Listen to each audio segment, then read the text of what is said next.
Sevgili Şanlıurfalılar, değerli kardeşlerim, sizleri en kalbi duygularımla Sevgili Şanlıurfalılar, değerli kardeşlerim, sizleri en kalbi duygularımla hasretle, muhabbetle selamlıyorum.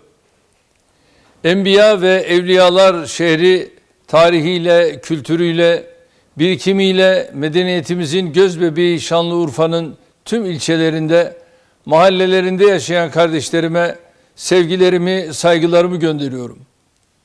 Bugün Şanlıurfa'nın düşman işgalinden kurtuluşunun 100. yıl dönümünü hep birlikte büyük bir gururla idrak ediyoruz. İstiklal Harbimizin en kasvetli dönemlerinde kadını, erkeği, genci, yaşlısıyla Şanlıurfalı kardeşlerimizin kazandığı zafer tüm milletimize umut aşılamıştır. Şanlıurfa bir yıllık topyekün kıyamın ardından tamamen kendi direnişiyle düşmanı topraklarından söküp atmıştır.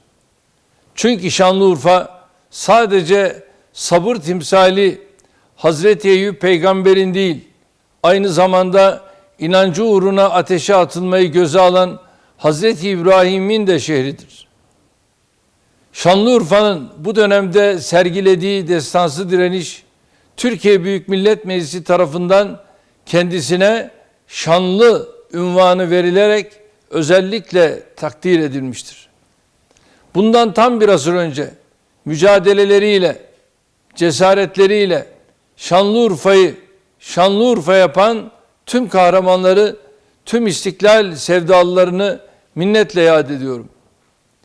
1000 yıldır vatanımızın ve milletimizin bekası için canını esirgemeyen bütün şehitlerimize, gazilerimize Allah'tan rahmet diliyorum. 100 yıl önce 12'lerin Urfa'da başlattığı direniş ruhu, bölücü terörden 15 Temmuz ihanetine, Suriye'deki harekatlarımızdan Doğu Akdeniz'deki gelişmelere kadar vatanımızın bekası ve milletimizin bağımsızlığı için verdiğimiz tüm mücadelelerde bizlere ilham kaynağı olmuştur. Bugün de tüm dünya ile beraber ülkemizi de etkileyen koronavirüs salgınına karşı yürüttüğümüz mücadelemizde Urfa'nın ve siz kardeşlerimin cesaretinden ilham alıyoruz.